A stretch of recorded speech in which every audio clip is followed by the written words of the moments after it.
do not leave immediately, you will be subject to discipline and/or arrest. You have 3 minutes to leave. Hell no, we won't go! Hell no, we won't go! Hell no, we won't go! That clip is from May 5th, 1992, when protesters occupied the Henry Administration Building and called for the UIUC administration to agree to their demands and meet the needs of Latine students. In today's episode, I'll be joined by two guests to discuss this incredibly important moment in UIUC's social movement history. It therefore seems to me most important that you, the people of the state of Illinois, should know your university. Is it doing what you want it to do as the people's university? You are the owners, and your decision is final. Learning and labor. For the people and by the people. The people's university. Hello, and welcome back to the Learning and Labor podcast. Today's episode is going to touch on a very important event, recent event in UIUC history, relatively speaking, compared to some of the older things we talk about on this podcast, which is the 1992 protests, which were staged to demand many different rights for Latine students on the UIUC campus.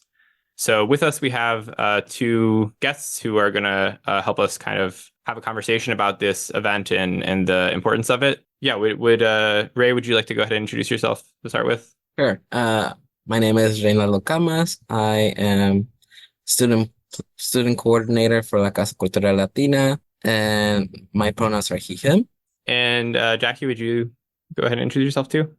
Yeah, of course. So, hi y'all, hola todos. I go by Jackie, and I am currently going to be an incoming second-year student program coordinator at La Casa Cultural Latina, which is the Latina Cultural Center at U of I.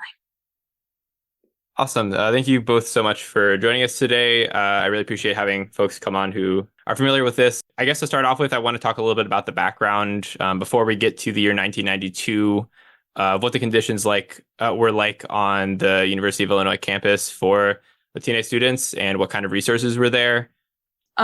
So prior to 92 and prior to today, so contemporary time, La Casa was founded at U of I in 1974. And basically it was just used as a hotspot for Latina students to just find community on campus, right? It was just a place for solidarity to be used and just a place where I guess community could be formed, like baseline. If I'm being completely transparent about the history of the center, they originally didn't have a house like we do today. Not a lot of people did know that. And so it was just like basically like an, if I am not mistaken, like a student RSO, right? And a lot of people did take La Casa as an RSO, which is a registered student organization under U of I.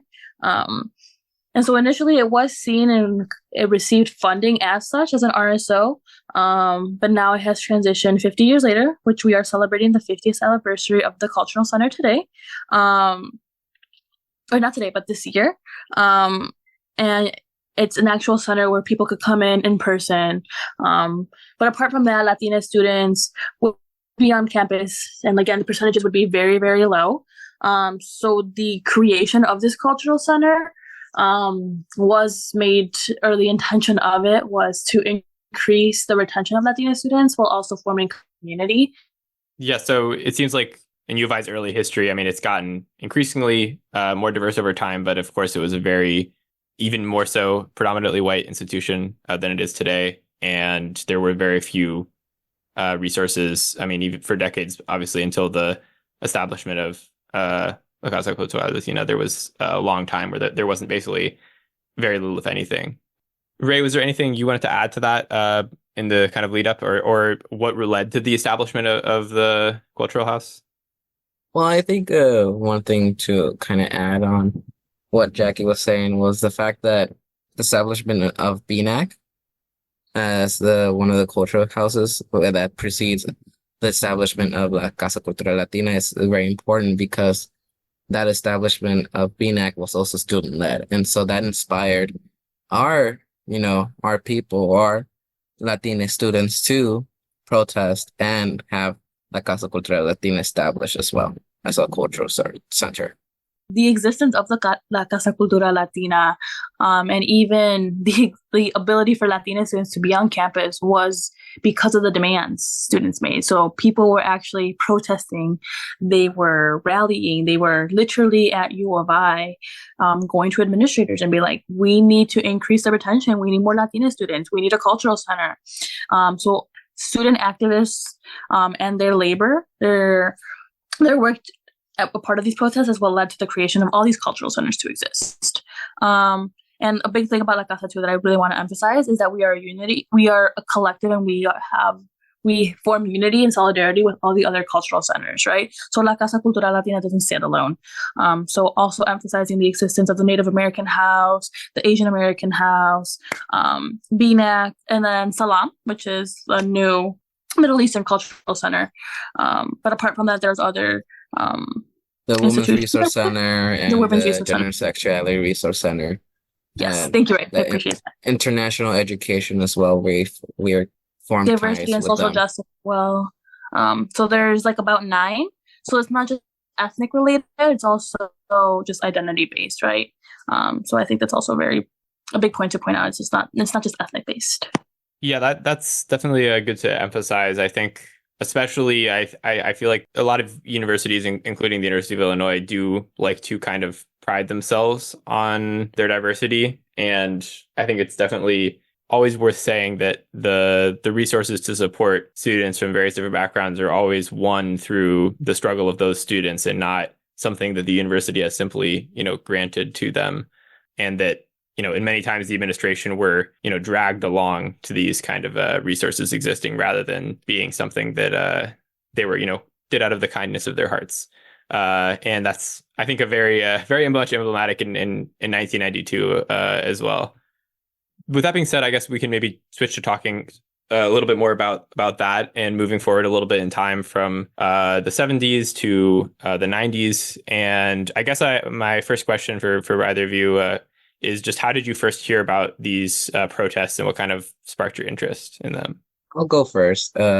So a little bit more about myself. I was a freshman for the 23-24 school year, so I was very new to U of I and everything that U of I had to offer. But the way that I learned about the 1992 protest was through one of the RSOs, which is La Colectiva.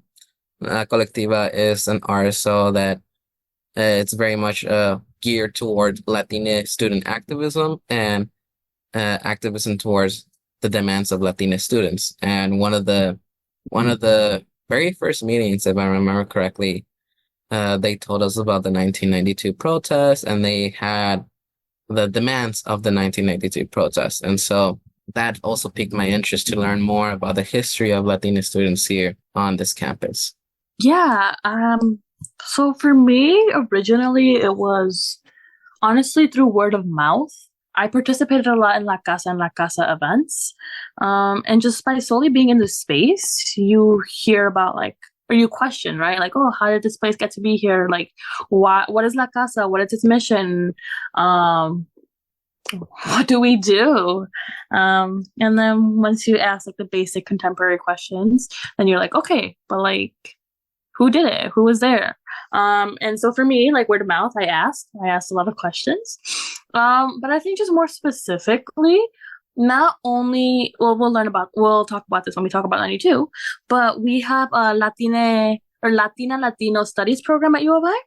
And so in Latina Latino Studies 100, which is the introduction course, to the ethnic studies, you learn about it. One of the topics, I would say, or modules is based on the history of La Casa, as well as the history of Latina students on campus, right? With that being said, you spend 2 weeks understanding, learning about the protests. You get to read the list of demands of 92. You read some digital archives, and then you learn a little bit about it. There's actually a video where students from 1992 actually documented their experience. You can find that on YouTube, or you can find it under La Casa's link tree under their Instagram, and you have access to that 30-minute long documentary per se. and how students actually documented their experience, how they felt, what happened during that time, the importance of such protest. We watched that during class, and I had watched it prior as well. And so for me, like, I learned about the history of La Casa in 92 through such digital archives, the class. And then I think also, like, more recently, I got to meet some of the 1992 activists during the Black and Latinx Summit. So Mari Carmen Moreno, which was one of the main activists during that time, came to the Black and Latinx Summit, which is one of the programs La Casa hosts or co-organizes with BNAC. And she talked about, like, Project 100. She talked about the 92 protest. And so I discussed it a little bit with her briefly. And I want, like, as because there are still people living today, very young people who participated in this, right? Like, this was not yesterday, but this was also not 100 years ago, right? Like, these people are still living. So acknowledging how recent this history is also really important. Taking advantage of having these conversations with individuals helped me understand, like, the history of La Casa and just, like, why I have the privileges that I do have right now. And it came because those who came before me fought very hard. But it's also my job to fight for those who come after me to have more, right? Because it doesn't stop. Absolutely. Thank you both for sharing that. That's really interesting. And you're absolutely right that there are plenty of people around today who were involved. Many of them are, still pretty young. And this was pretty recent in the long term of things in terms of U of I's history. I know for me personally, I don't know for sure the first time I heard about it, but I know that the first time I was really, like, properly introduced to the 92 protest was in a course called Social Movement Communications with Professor Cisneros, which I'm not sure if we really went over it in the course, but he sent out a list of different resources about different U of I social movements, and that was one of them. And that's, I guess, from there I heard about the documentary, which you mentioned, which is an absolutely, I definitely would recommend anyone who is listening to this to watch that. It's a great example of telling this story and has the footage and the accounts from people who were there. It's only 30 minutes, so pretty short explanation of kind of what went down. The university is supposed to provide education on all kinds of fields, and they do not provide something that's very important to us, and that's our history and our background. In high school and grammar school, we're not given that. So I feel that the demands that we have on the school is very important. The 4 major demands is this: retention, recruitment, faculty and staff, more people from Latino perspectives to come up, and the studies program.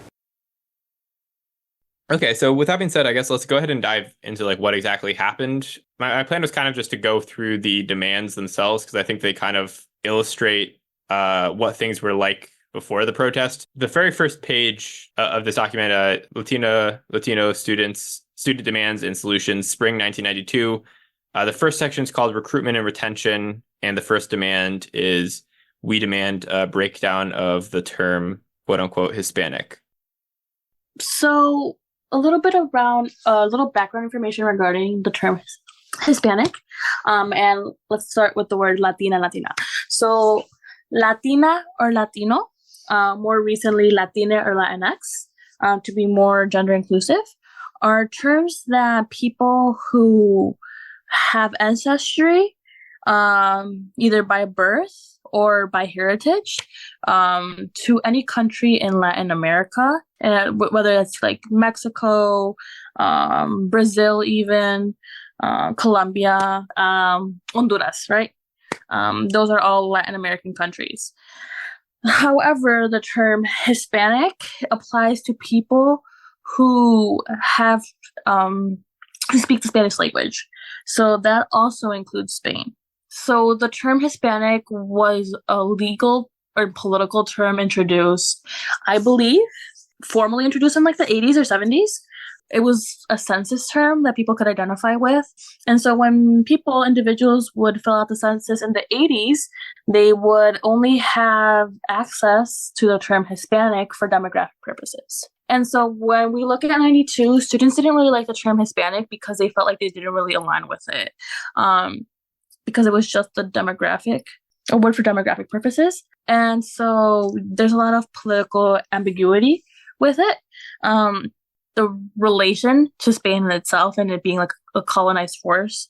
Again, political ambiguity with that. I don't know if Ray, you want to mention anything else that might be important? Not really. I think you touched on most of the points of why we don't really like the term Hispanic and why there was a breakdown of that term, because also when it comes to the demographics of the university, we have a lot of international students. And so if they're counting in that term Hispanic, if they're counting international students from Spain within that term to say that they have like high diversity, we don't feel Latina students don't feel like it's a true representation of the Latina community here on campus. And so they want to make sure that there's a breakdown of that term and that ultimately that we do not identify with the term Hispanic. And so that's why we instead use the term Latina, just to be more gender inclusive, or Latinx. And I also want to clarify or emphasize that we are contemporary students. So these are stories that we've either learned in the classroom or from word of mouth. So we are by no means experts in these fields either way. I say this to myself, so I have a lot of research to do on my own. And like my knowledge of La Casa and like the student demands, it is, I would say, pretty well-rounded. However, because I didn't live through those time periods, I don't really understand like the struggles from a first-person point of view. And so I also recommend for people to watch this documentary, right? And that's the best way of like understanding firsthand accounts. And I want to make sure that we value these firsthand accounts by watching that documentary. So I hope this podcast inspires people or motivates people to actually watch that, because the best people that know about what happened during those times are the people who lived through them, which would be those students. But yeah, I want to make sure that we also clarify that or emphasize that.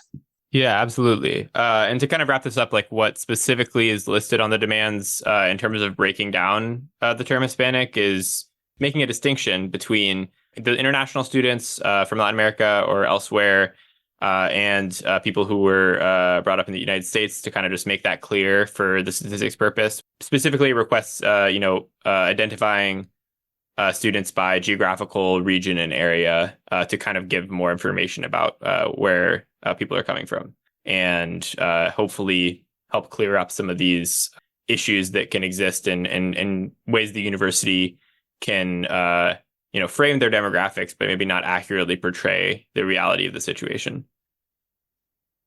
Okay, so with that being said, I think we can move on to number 2 under recruitment and retention, which is demanding that Latina graduation figures are to be at least equivalent to the percentage of Latinos in the state of Illinois, which at the time of writing of the demands was 11.6%. So yeah, basically this is aiming to have the university accurately represent the state of Illinois in terms of the numbers in graduation figures. And I think it's a kind of a common demand among a lot of different groups to have the university actually represent the people that it's supposed to, instead of kind of who they pick and choose to enroll. When it comes to increasing the percentage, right? I do believe at that time when 92 was going on, there was only like a 5% Latina student population at U of I, which is well under the national average, but also like the average in the state, right? This is from the top of my head, if I do remember clearly. So again, the percentage of Latina students was really low. So again, it was just to increase that percentage to make it a little bit more equitable in that sense too. But I think it's also really important to acknowledge that like education or higher education does provide opportunities, right? It's not the only pathway, and it's like two opportunities or to the workforce, but like having higher education does provide opportunities in the workforce. And so like if more Latina students have the opportunity to access higher education, or if they are in higher education, then the workforce is more representational itself. But yeah, Ray, do you want to talk anything about the form or the and I can add something that's written on the demands. In the demands, it says, furthermore, in the graduating class of 1990, at the professional level, like law school, medical school, etc., there were 0 Latinas, Latinos present. So Basically, what that is saying that there were zero Latine students graduating in 1992 from these professional law schools, like for example, law.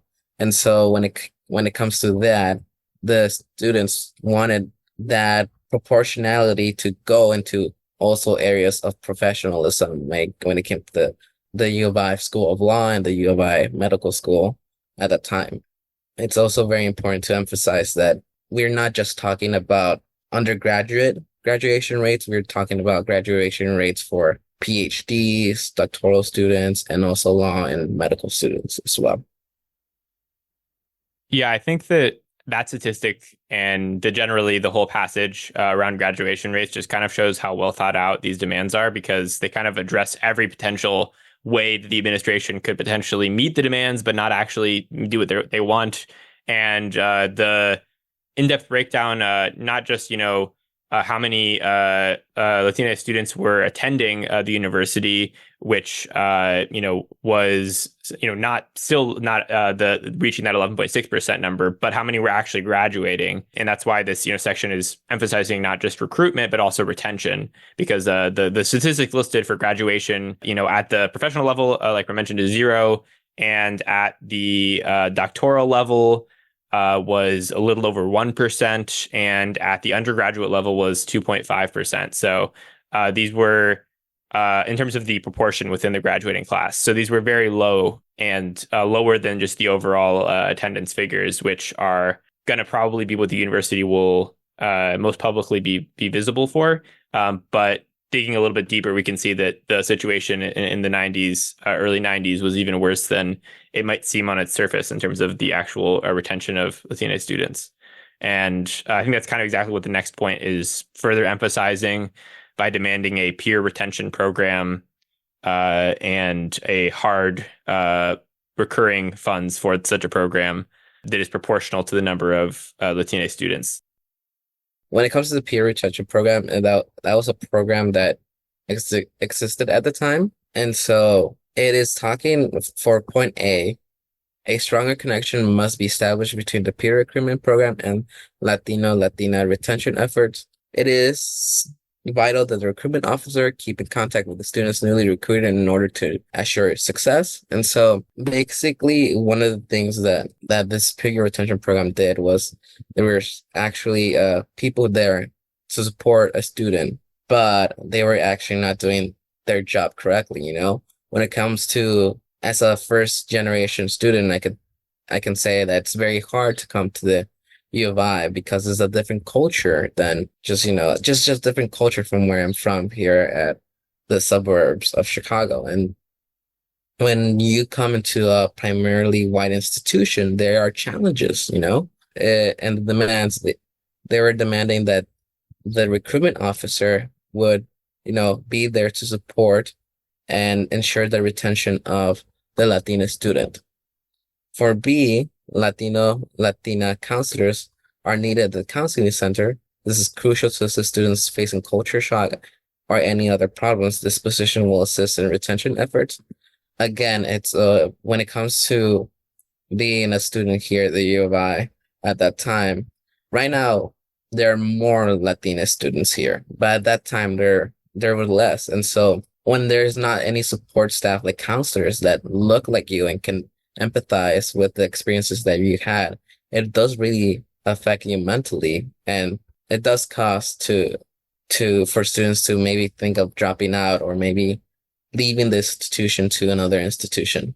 And for C, we demand the creation and implementation of a Latino student union in the residence hall. The creation of LSU will facilitate the transition into residence halls by creating an immediate support network.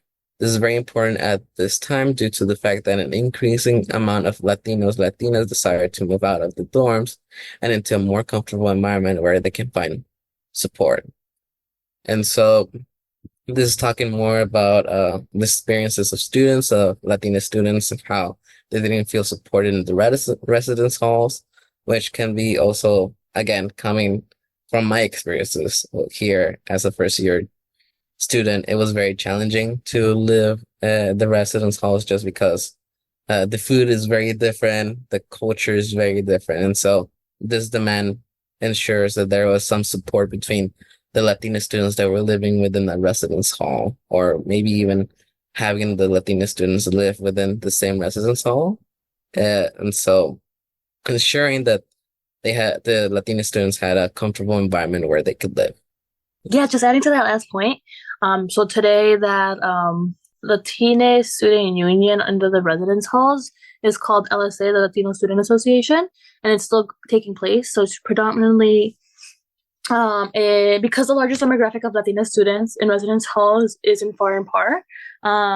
That student union, if you want to call it that, or the student association, formerly called today, does meet every single week, and like that's an opportunity or an organization that still arises today within the residence halls. But then again, apart from that, like understanding even or just like looking at the demographics of where Latina students are, right? And you see the grand majority of them are in the furthest point of Camas, right? And so with that being said, like you could see that it's contemporary experiences are still being reflected of past racial ideologies, and so that way like you could still clearly see like where the Latino students are and why the Latino Student Union or Latino Student Association exists where it does, and who uses it and like uses it as a resource, right? Because like if anyone knows U of I, there's like ISR, there's the six pack that it's known today, but the majority of Latina students are in FAR and PAR, which is in Urbana South, which is where the student organization under the residence housing department exists. The last few parts of this recruitment and retention section talk about recruitment efforts made from encouraging more recruitment efforts to be made from predominantly Latino inner city high schools, as well as low-income students at suburban high schools, as well as more recruitment from community colleges and more recruitment into the University of Illinois Graduate School, which they mentioned only had 128 out of 8,841 Latino or Latina students. So overall, kind of just emphasizing various different areas. The university was not recruiting in very much, and kind of emphasizing the need to increase the recruitment there. Yeah. I guess just to go and to summarize, right? It's just increasing funding for the departments that assist and are resources to Latina students, right? Like if you give more support, more financial support to La Casa Cultural Latina, then you help the retention of Latina students in general. If you give more funding to the counseling centers, then Latina students are also able to find representation within this separate, like these intersectional spaces, right? I would also say that like increasing funding to such specific niche areas really does help in the retention of such students, because it just again helps provide for the ability for them to have the resources that they need, whether that be in staffing or just in having the appropriate programs. Yeah, absolutely. And the faculty administration points kind of has three different subheadings, which all kind of deal with different parts of or different ways in which the University of Illinois could increase the recruitment of Latine staff members and faculty members and administrators at various different levels. So faculty and administration, the first one is we demand for more recruitment of groups that are historically underrepresented.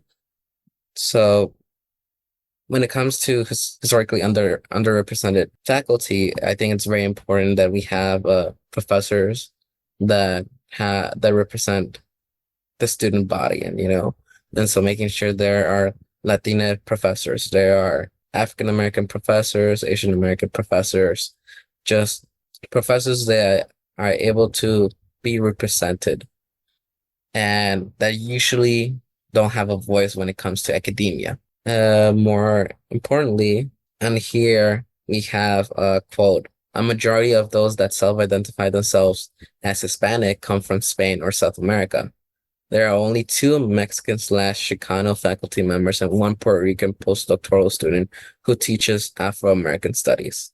So at that time, it seems like the faculty was not as diverse as it should have been, because again, we go into that problem when it comes to the term Hispanic. When some of the professors they identify Hispanic, they were actually, one of them was from Spain and South America, which have very different experiences than Latino and Latina students here. And so they also emphasize the recruitment of scholars in the Spanish department and in other areas like history, sociology, psychology, and political science.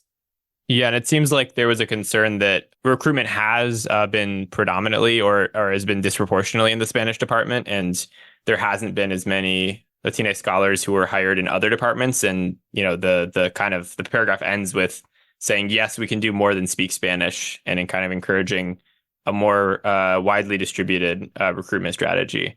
Basically, if you don't do that, you're intentionally saying that we're going to have a very white department outside of the Spanish department, which doesn't really actually meet the kind of vision of what faculty administration demands are aiming for here. For the second one, which states, we demand more recruitment of Latinos, Latinas in higher offices of administration and deanships.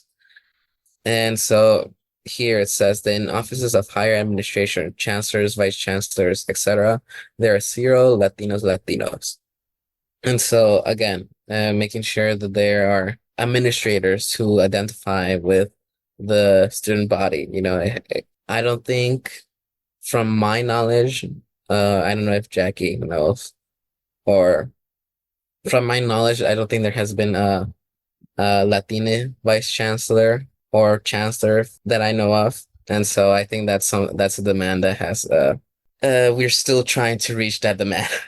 And finally, for number 3, we demand that recruitment for Latina faculty should be done in institutions that have Latina research programs or Latina studies departments, Chicana, Puerto Rican, etc. And that faculty should do scholarly research in those programs on some aspect of the Latina experiences within the United States. And so one of the major things that professors do is they do teach, but they also do research. And so ensuring that the faculty that they do recruit does research on the experiences of Latina citizens in the United States, and just in general, it's very important to ensure that the voices of Latina citizens within the United States is being represented in research. To the initial point that was made, right, about faculty, when you have a diverse workforce and when you have a diverse administration and faculty, you are allowing for people in such fields to be able to see themselves in those fields, right? So we are in the education field, right? So if you have professors that look like you, who have similar experiences as you, who can just personally connect with you, right? Because not only are you growing academically, but you're also you're also growing socially, right? And so with that being said, when you hire faculties that look like you, then you're able to picture yourself and imagine yourself, or just honestly think that career is plausible, right? When I was little, right, I didn't know that there was Latinas in government. I never saw, I would watch the Spanish news media with my family at home, 7, 8, 9 years old, 10 years old, and I thought that politics was only for men, was only for white men, right? And so now coming into these spaces, I've learned that that's a depiction of the majority of how our current political system is at the federal level. But again, when higher education at the micro level within this institution, not having administrators that look like you really does affect how you perceive the world to be, and the support that you might have within such institutions as higher education, because intrinsically and baseline there's a lot of biases that exist, and just racist beliefs that could be not intentional, but do exist subconsciously. But yeah, I think that's why one of one of the reasons why it's so important to have faculty, counselors, administrators, professors that look like you, because then you think higher education is a possibility, and that you yourself can pursue it, and so can your kids. Yeah, thank you for kind of not just, we can not just like talk about what these demands were, but like why they are so important and how that actually leads to, I think it kind of interconnects between the different subjects here, because I think what you laid out there is having this increased representation can also help with recruitment and retention by providing like actual examples and inspiration for people to pursue what they want to, and not kind of being boxed out of certain fields because it's not something that's deemed for them. The next demand, I think, is relatively straightforward. They have a kind of a few paragraphs explaining it, but it's the immediate removal of Chief Alinawek as the mascot. And this is one of the demands that is, clearly has been met. We'll maybe talk a little bit later about like how that went down, whether or not the university really did so as a result of student protest or not, and how that happened. But it kind of just clearly lays out this mascot as a racist and an insult to people with indigenous heritage, which includes Latino students.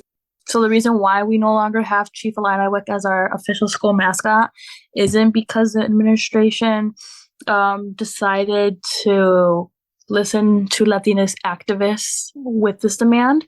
It was because the NCAA actually forced them to remove the mascot and transition into something else. I think that's just long story short, being concise with an answer. So you can say that some student activism did encourage. We're not gonna not acknowledge the efforts and the works that the Latina students did.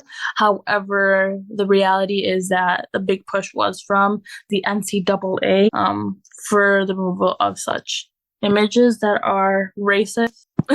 Yeah, that's absolutely right. The NCAA decision to ban U of I believe, from hosting certain high-profile games was kind of the straw that finally actually led to the removal of the mascot. And that doesn't mean that activism from Latino students, from indigenous people, from all different groups of people that push for that, we're not playing a factor. Obviously, that is important too. But the administration, they were ultimately pushed to do so because of a, athletics related calculation, which they thought was, too damaging for their image, I guess, which I think is unfortunately somewhat emblematic of the administration's reactions to a lot of different student movements.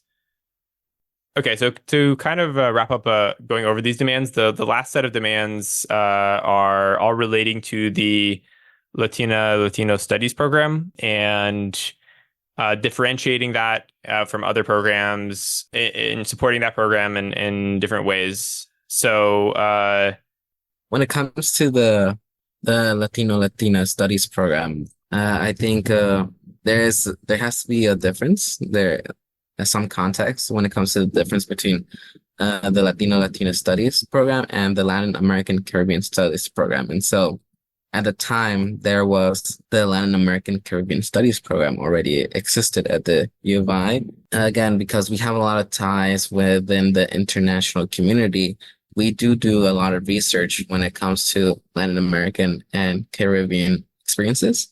But the students demanded a different department that focused on the Latina experience here in the United States, and that would be the Latina Studies program. This is parallel kind of to a little bit more towards the Chicano Studies program that some schools have, and specifically in the Southwest region of the United States, some of the universities have that, just because the Chicano rights movement was really on full force over there. But since we didn't have any ethnic studies that related to the Latino experience here in the United States, the students demanded that to be implemented. It says that we demand the University of Illinois begin the implementation of the proposal set forth by students in July of 1990, and that it will serve as framework for the full development of a Latina Studies program and the department in which undergraduate and graduate students will be able to receive degrees. Yeah, just to add on Ray's points. So 1992 was actually inspired by national protests, right? Simultaneously in California and LA, there was protests because students also wanted to fight for similar, because they had similar struggles and they were fighting for similar implementations. And so, again, this is not just a local issue, right? This is something that is happening all over the US, right? That was happening, right? And it currently does, right? And so I think just overall, like, acknowledging that, like, the focus of adding the Latino studies is because the experience of someone who was born and raised, or someone coming into the United States with Latina heritage is very different from someone who was either born in a country in Latin America or an international student that lived their whole life and coming in, right? And so, again, there are very different histories, very different understandings of, like, lived experiences per se. And so the ethnic studies program is just meant to distinguish between the two. And so students can feel like they're most aligned with it. But again, it's heavily inspired by other protests. The university has denied or refused to comment on the brutal treatment against all students removed from the building. If you ask any of the brothers and sisters out there who were mistreated, you will have more than enough evidence to prove that police brutality occurred yesterday. So those are the demands of the protests or of the Latino students in spring 1992, and they kind of, in my opinion, lay out a kind of very reasonable set of policies the university could implement to support recruitment and retention, faculty and administration, the removal of the chief mascot, and support a Latina studies program. So with that being said, let's talk about what actually happened when students started to organize and fight for these demands on campus, and what the response was to that. So on May 5th, 1992, a group of students protested at the Henry Administration Building and not locked themselves in, but were on the walls and, like, holding each other's arms, linking arms. And they presented these listed demands. These were published for the first time under La Carta, which was a newspaper, I believe under La Casa, if I'm not mistaken. But it wasn't. It was just like they worked on it at La Casa, but it wasn't, like, correlated to La Casa. My understanding is, and so La Carta. So the list of demands were published in La Carta, and so the students came to the Henry Administration Building and basically were protesting and presented these list of demands to administration. And to my knowledge, from the stories that I've heard from alumni, our fabulous alumni who still support us to this day, and I am so very thankful for all their work. And again, we couldn't be where we are without them, but also, like, La Lucha Sigue. They've told me that, like, they took shifts, right? Because they were students. Not only were they activists, they were students. So, like, some of them, like, went to class and then they came back. And then they stay in the protest, right? But they also had this fear of, like, oh my goodness, like, am I going to lose my slot at school? They had that fear of, like, possible that they were going to be expelled from the university, or that their scholarships would be removed if they had any, right? So in 1992, like, these students were then, again, like, they also had that identity. They also wore that hat. And so they would come back and forth to classes. They would take shifts, so that way there was some people always present there. But from what I've heard, right, and from, like, firsthand accounts, alumni really fought for this, right? And it took a lot from them, and they really sacrificed a lot, right? And then they asked administration. I know one of the demands after the protest, because some people did get arrested. I believe, if I'm not mistaken, 3 or 4 or 5 individuals got arrested by university police. And so they had to bail them out, and they had to have, like, emergency contacts. And the police was just really rough on them, and they just used excessive force, right? Reflective of today's society. And again, time hasn't changed. But with that being said, I think it's just very important to acknowledge that, like, they really did risk a lot, and they put themselves in a very vulnerable position. And, like, we are so appreciative, but also we recognize all their struggles, and we wouldn't be where we are today without their efforts. But also, again, I cannot say this enough, like, there's still much work that we have to go. There's so much work that's left to do. Yeah, so the protest began as a occupation of this building, right? And like Jackie said, the protesters were ready to stay there and until their demands were met, essentially. And the university responded with violence, with police and with arrests. And there were many students who reported various different kinds of violent misconduct from the police. This tactic of occupying a building is a pretty common one. It was something used in the anti-apartheid movement, as I talked about in the last episode. And actually, I believe that one of the lawyers that helped them out is actually a lawyer who also helped out students who were arrested during those anti-apartheid protests, which is interesting. Brian Savage, if I'm not mistaken. This was got a lot of attention, and the video captured from it is available in the documentary that we mentioned, that kind of shows not all of the acts of police violence. It didn't catch all of that, but shows kind of the entrance into the building by the administration, the threatening of students, and the arrest of several students.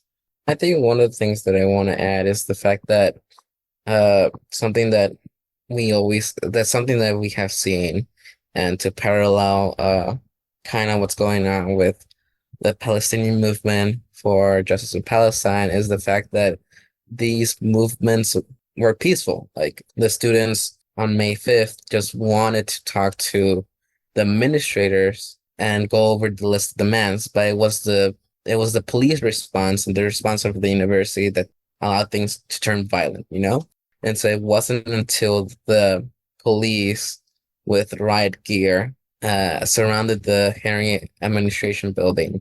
It wasn't until the end that things started to, turn for the worse, and that students were brutally taken out of that building. And so it's something that we see happening again now, as we are going through the Palestinian-led movement that we have for, justice in Palestine and college campuses.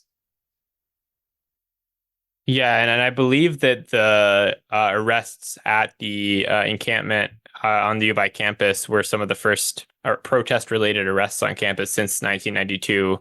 There haven't been a whole lot since then. There were lots of, the entire police departments of Urbana-Champaign, the UBI PD, Muhammad, and like other neighboring areas came in riot gear to threaten students. So I think you're absolutely right, Ray, in terms of the parallel between these two events, and the fact that this is the dramatic escalation in violence happens when the police arrive. The university had many different options to respond in 92. They could have met the demands. I mean, that's the most obvious and kind of, correct course of action, in my view, is to actually listen to what students are saying and work with them to make those changes, especially when you have such well thought out and well-reasoned demands.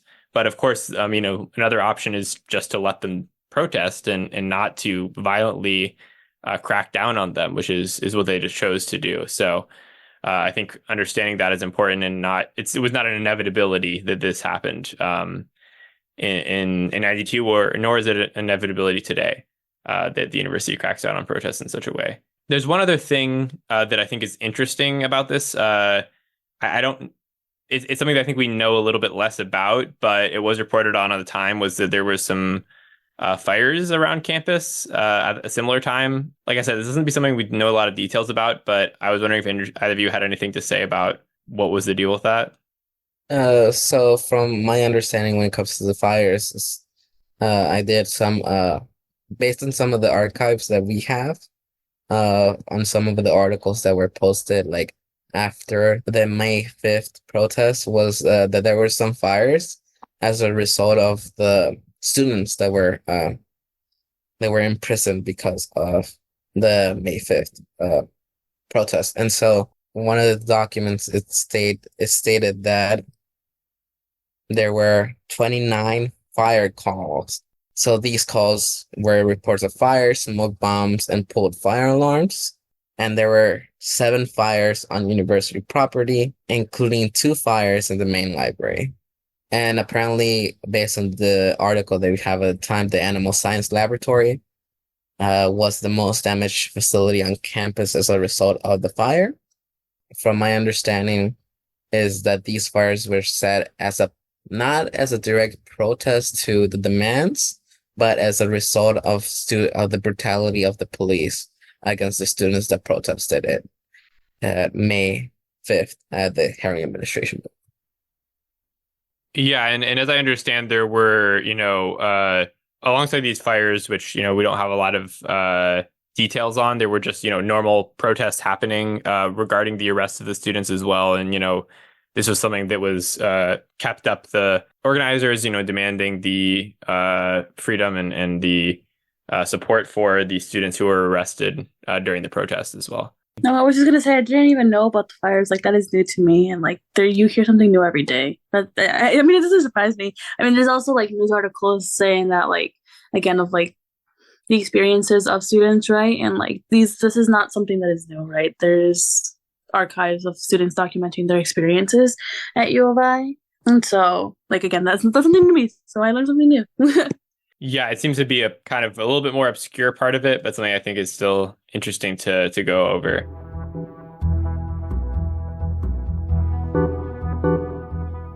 Hey everybody, this is Nico. After I listened to this episode and rewatched the documentary one more time, there was a few things I wanted to add on that we didn't get to in this discussion, but that I can quickly run through.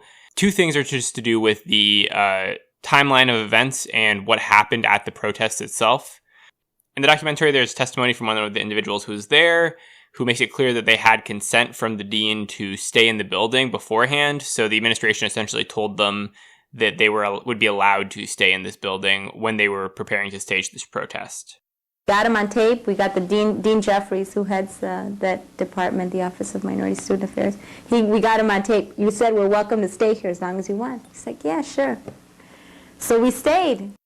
On top of that, another important factor, I think, in this whole discussion of the police brutality in the protest is that there is documented footage of the administration and the police asking the media to leave before they proceed with arrests, which is, I think, a pretty clear example of trying to avoid any kind of accountability or documentation of the violence that they would use towards protesters.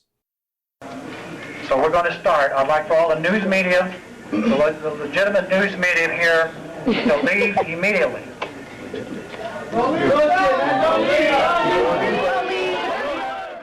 And finally, one thing I want to underscore, these struggles are interconnected, and it was not just the teenage students who were protesting in 1992. If you watch the documentary, you'll see students from all different racial and ethnic backgrounds, and that was true of the movement, even if it was, of course, led by Latine students. Anyway, I just wanted to point those things out and add that bit of information in around the 1992 protests, but let's go ahead and get back to this great discussion on their importance and, kind of the conclusion of this episode. Okay, so with that kind of like overview completed, I guess I thought it'd be interesting to talk about like the demands that we went over and how that has actually played into the next several decades at the University of Illinois campus. Which of the demands have been met and why or why not they maybe haven't been met. I guess just one thing to mention is that like we're not, as Latina students in before 1974, 1992, 2004 today, like we're not like the reason why we're doing this is like not like affirmative action. Like we're not asking for like to be seen just because of our ethnicity or to increase diversity because of our ethnicity. Like we're just wanting to be recognized like the inequalities that exist in society and how laws were created to work against us, right? And so like we don't want to be a diversity check mark. We don't want to fulfill just an expectation set by quotas. Like our participation and our involvement in higher education and like employment is necessary because we bring valuable information. We bring valuable expertise, right? We come from different backgrounds, right? And so as Latina students, like this is not just because this is like, again, like we're not quotas, we're not check marks, we're not filling check marks. It's more of because like, again, recognizing the existence of such inequalities. Because I know some people like misunderstand like, oh, these students are they're like, oh, like they only got their spot because of affirmative action, right? Like that's not true. Like we deserve to be here. Our position was got because of our hard work, our dedication, just like everyone else, right? and our backgrounds help and understand like our different perspective, right? And just again acknowledging like the world that we live in, right? And I feel like sometimes people like misunderstand that when they think like, oh, like I lost my spot to someone else because even though I had a better grade, like that's not how it is, right? I want to emphasize, but especially when it comes to like recruitment and retention rates of Latina students, like we deserve to be there. We will continue to be here, and we bring value to any force that or any space that we are a part of. Yeah, I definitely wanted to emphasize that like it's important to understand like why things are the way they are now. And you're absolutely right that like this is not some sort of like this is a correction of existing inequalities and discrimination. And that's why the comparison is made in these demands to the state of Illinois as a whole. And I looked up some more recent numbers, and as of the spring 2024, I only had enrollment statistics that I found quickly. The graduation statistics, which is recommended in the demands, I'm sure are probably out there somewhere, but I wasn't able to find them super easily. So this is not exactly the recommended role. It's probably so it shows probably shows a higher number of students that are classified as Hispanic. Yes, they still do use that classification as of 2024. What it showed is that about a little over 11% of all students were classified as Hispanic, which is about what the state of Illinois proportion was in 92, it seems like. But it's important to correct for the fact that the state of Illinois is now about 18% Hispanic or Latino, at least according to their own statistics. So this is still a vast underrepresentation of Latino students at the University of Illinois. And I think I've talked about this for various different demographic statistics at the university, but the University of Illinois does not accurately represent the people of Illinois. Of course, the university has people from all across the country, so you wouldn't expect it to be like exactly the same, but you would expect it to at least meet these bare minimum kind of benchmarks of the diversity of the state of Illinois, which is generally pretty. Illinois is a state that's like generally the most representative of the country as a whole. So it shouldn't be that big of an ask to meet these benchmarks, and that's one major way in which the university has not met these demands to this day. And I think when it comes to specifically Illinois, we have to realize the fact that it is a publicly funded university, and so that way, since it's a publicly funded university, a lot of Latina families are paying taxes, are paying the money towards the university so it can operate. And again, the money that the state provides the university hasn't been keeping up with the cost of running the university, which is, I think, a whole different conversation. But the university has an obligation to serve the state of Illinois. And so, and one of those obligations that's why they emphasize the population of Latina people in Illinois, because since it is a public institution, it should serve Illinois and the citizens of Illinois. And so that number should be it should be way closer than it is right now when it comes to the recruitment of Latina students here to the University of Illinois. Yeah. I mean, just going through the rest of the demands, I don't know off the top of my head, like there could be ways in which you could define them as having been addressed in some way or met, but it seems as though the university still definitely has a problem with adequate representation and resources and support, and there's always a need for evaluating that and supporting students more. This is, I mentioned, are kind of just like the big picture, but there's a lot of different ways in which the specifics pointed out in these demands are still applicable today.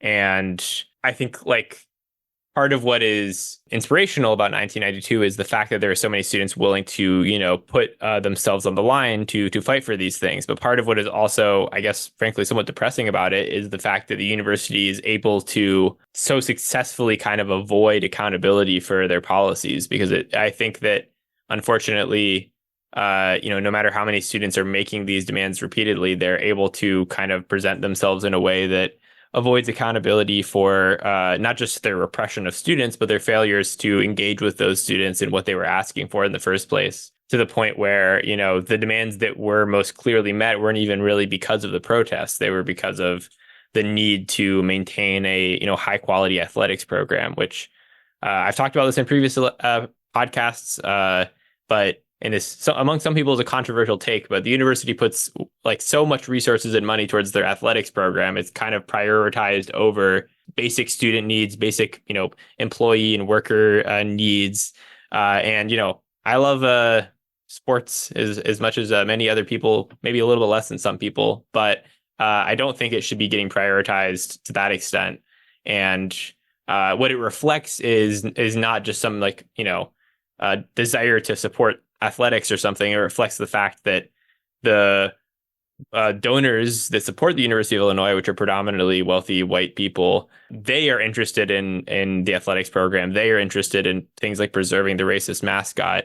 And that's why the university makes these decisions. And the only way to kind of change that calculus for the university is to have a similar kind of pressure on them from below rather than from above, coming from students and workers and the community members on campus, which is, I think, what the protest in 1992 aimed to do, and what I think students in various different social movements do today in order to demand the same kind of change. But it's a hard fight because you're fighting against, even if you have the people on your side, you don't have the money on your side, which can speak louder than people in many cases, unfortunately. Yeah, and I think one thing to add as well is that these demands are a product of their time. And right now, these demands would look so much different if they were created today. Because one of the main things that we should talk about is the fact that the Latine student population is growing on campus, but the resources have not kept up with the population of Latino students. And so, there's so much that the university can do because, again, the university likes diversity. They promote diversity, but they don't put the effort to make sure that those students are having a good quality of life here at the university. And one thing is, saying, look at our diversity and look, we are so diverse. But another thing is actually putting in the effort to have those resources for the diverse students that you're showcasing to the world, It's important for the university and for everyone to know that we are ethnically diverse student body. We're not just for show. We should have the resources that we need to actually thrive in this university. Yeah, just keeping up with the demand, right? Just because you increase the amount of Latina students on campus, doesn't mean they're going to retain at the university, right? It's one thing recruiting them. It's one thing giving them an application and saying hey, you got accepted, congratulations, right? But once they're there, what now, right? That's why places like La Casa exist, right? They help students feel like they have a sense of community, which allows for retention rates to increase, right? But if La Casa Cultural Latina doesn't have adequate funding for its students to provide resources for them to feel some sort of home and some sort of community on campus, then they're not going to have a positive experience that will allow them to stay on campus to receive their 4-year degree, right? So making sure that they have measurable ways of increasing just keeping up, right, with the demand or the percentage of students on campus. Because currently, speaking about La Casa Cultural Latina, the funding that it receives for the amount of engagement it receives, it's an indirect relationship, right? There's a lot of students that use it and the funding is just consistent, right? And so, and I also want to make sure that this is a similar experience between all the cultural centers, right? This is not something that is just faced by La Casa, right? The Gender and Sexualities Resource Center is also facing similar experiences, right? And it's just where the university itself targets financial support for such entities, I would say, institutions, because we're institutions in itself, right, that provide for the retention of our students. So this is not just a struggle that is happening with the Latina community on campus, but we just have a history with being vocal about our struggles. And just as we were inspired to have our protest in 92, students in 92 were inspired to have that protest, we inspired others to also have their own, right? because it is a community effort, right? And acknowledging that is very important. We are a collective amongst something bigger than ourselves. I think for me it's just why I know about the 1992 protest and why I have such an interest for the 1992 protest is it's a way for me to feel inspired, a way to inspire other students and future students of the U of I about the history of the student-led groups and how student-led groups are the ones that have always, you know, a lot of the things that we have today are because of students. And we have to ensure that students in the future know that they can use their voice to demand the university to adequately serve them. And especially the University of Illinois, who is a public institution, should adequately serve the students of this state. When students are doing activism, they're not doing it just to complain. They generally see a problem that's wrong. They see something that's wrong and they want it to be fixed because we want to be proud of the institution that we are a part of. We want to be proud of it.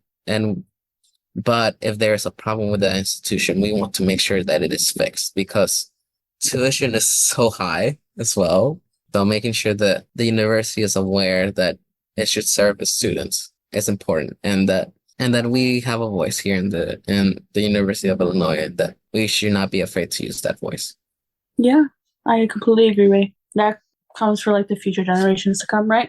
Using their voice, but I think it's also, apart from that, honoring those that came before us, right? I mentioned earlier that it was a privilege to have this. I take that back. I understand that it's not a privilege to have these institutions or La Casa. Like we deserve to have that, right? Like that's something that allows us for our success, right? Like the work that our alumni have put in has, like, we treasure it and we honor it. I personally do, right?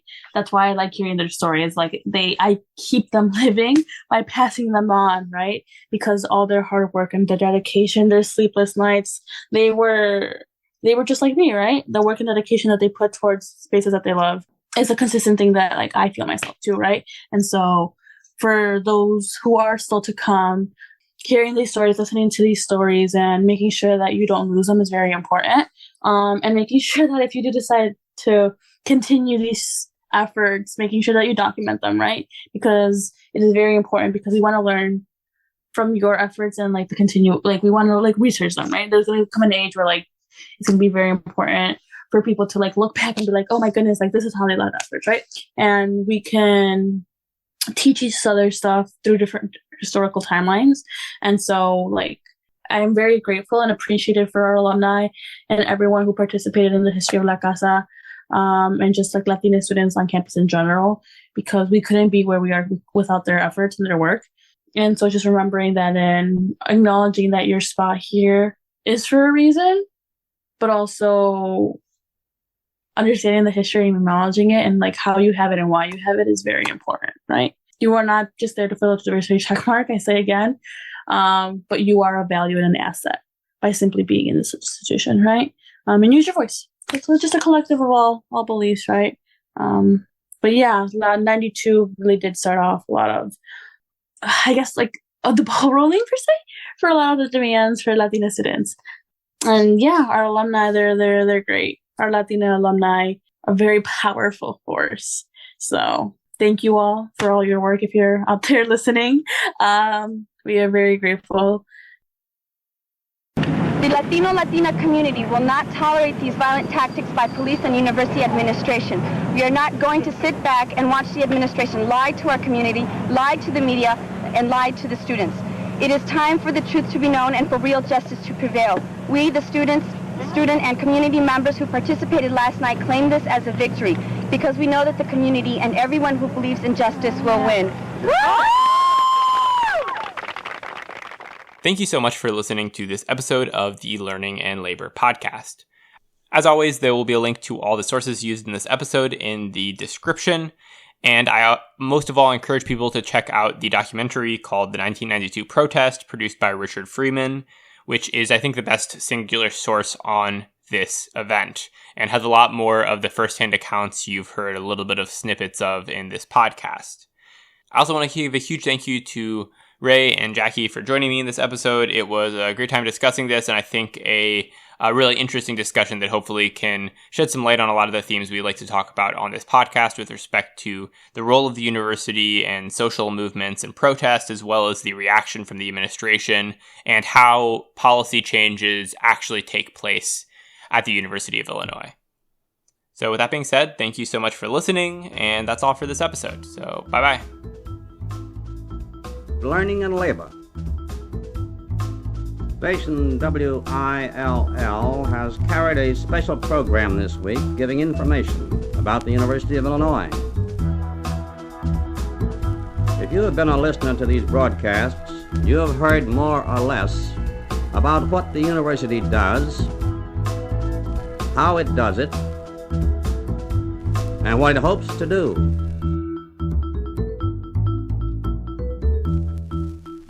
Thank you, Dr. Willard.